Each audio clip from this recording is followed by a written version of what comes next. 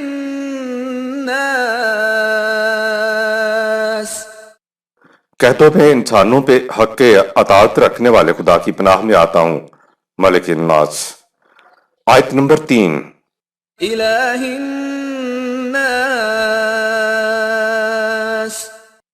کہہ دو میں انسانوں کو پناہ دینے والے کی پناہ میں آتا ہوں، الہ الناس۔ خدا پوری انسانیت کا رب، مالک اور الہ ہے۔ قرآن کریم کی ساری تعلیم ان آیات میں سمٹ کر آ گئی ہے۔ خدا نے خود کو الناس سے متعلق کر کے انسانوں کے لیے اپنے آپ کو محیط کل بنا دیا ہے، یعنی میرا، تیرا، اس کا یا اس قوم کا رب مالک اور الہ نہیں، بلکہ پوری انسانیت کا رب مالک اور الہ ہے۔ خدا نے انسان کو ہر قسم کی غلامی سے آزادی دلانے کے لیے قرآن نازل کیا اور پھر ساری تعلیم کو ان 3 آیات میں سمیٹ کر رکھ دیا۔ قرآن نے روٹی، سیاسی اقتدار اور روحانیت کی الوہیت کی قوتوں کی جڑ کاٹ کر رکھ دی، اعوذ کہہ کر کہ تم اس خدا کے قانون سے اور زیادہ قریب ہو جاؤ جس کے پیش نظر کسی خاص گروہ، قبیلہ، جماعت یا قوم کی نہیں بلکہ پوری کی پوری انسانیت کی نشو و نما ہے۔ تو اس خدا کے قوانین کے تابع زندگی بسر کرو جو سب کی نشو و نما کرنے والا ہے۔ رب الناس، اس خدا کے قانون سے قریب ہو جاؤ جس کے سوا کسی کو حق اطاعت حاصل نہیں ہے۔ ساری کائنات میں غلبہ اور اقتدار اسی کا ہے۔ مالک الناس، اس خدا کے قانون کے قریب تر ہو جاؤ جس کا قانون تمام نوع انسان کو پناہ دے سکتا ہے، الہ الناس۔ آیت نمبر 4۔ من شر الوسواس الخناس، کہہ دو دبے پاؤں غیر محسوس انداز میں آ کر وسوسہ ڈال کر چپکے سے لوٹ جانے والوں کی وسوسہ انگیزیوں سے بچنے کے لیے رب الناس کے قوانین کی پناہ میں آتا ہوں۔ آیت نمبر 5۔ الذي يوسوس في صدور الناس،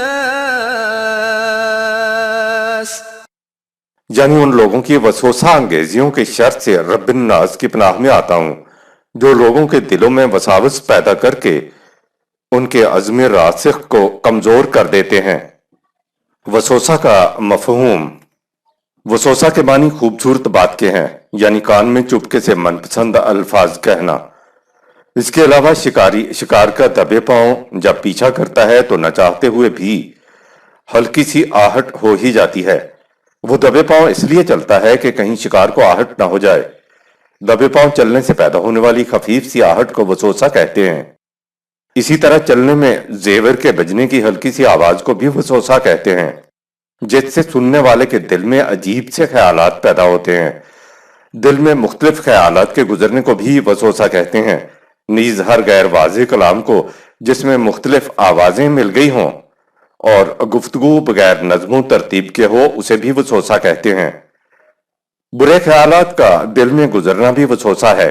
قرآن کا ڈرامائی انداز دیکھیں، شیطان شکار کرنے کو نکلا ہے تو شیطان دبے پاؤں چلا ہے کہ ذرا سی آہٹ کا بھی پتہ نہ چلے، تاکہ چپکے سے بات کان میں ڈالے، شکار کو قابو کرے اور چلتا بنے۔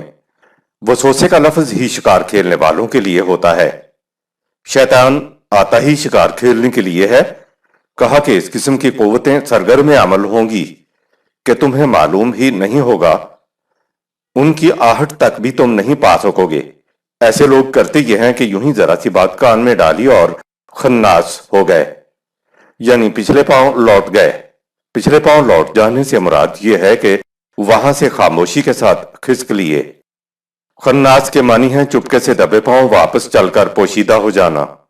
اس قسم کی قوتیں، خواہ وہ آپ کی نفسیاتی قوتیں، فزیولوجیکل فورسز ہوں یا سیاسی سازشیں کرنے والی قوتیں ہوں یا روحانی اور مذہبی دنیا کی قوتیں ہوں، یہ شکاریوں کی طرح اس احتیاط سے آتے ہیں کہ کہیں کھڑکا نہ ہونے پائے، ورنہ شکار تو بدک جاتا ہے۔ یہ کرتے یہ ہیں کہ کوئی چیز ذرا سی کان میں پھونکی اور اس کے بعد واپس چلے جاتے ہیں، اور واپس جا کر ایسے چھپتے ہیں کہ پتہ نہ چلے۔ کہا کہ ان قوتوں سے اپنے آپ کو حفاظت میں رکھو۔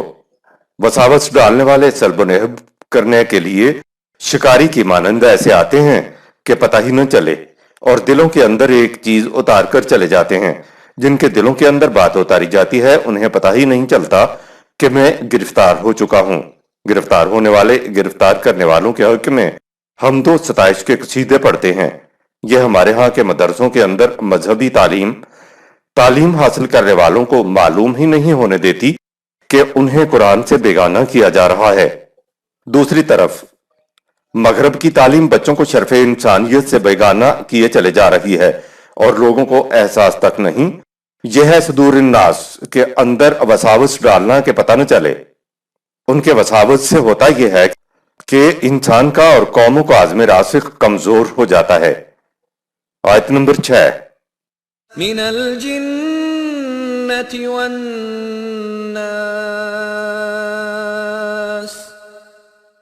کہہ دو اجنبی اور بیگانوں یعنی جن اور جانے پہچانے لوگوں ناس کی وساوس انگیزیوں سے میں رب الناس کی پناہ میں آتا ہوں۔ یہاں اس آیت میں الناس سے مراد ہے جانے پہچانے اپنے مانوس لوگ۔ یہ اپنے ہو کر اپنی جماعت میں شامل ہو کر ملیں گے اور وساوس انگیزیوں سے کام لیتے ہیں۔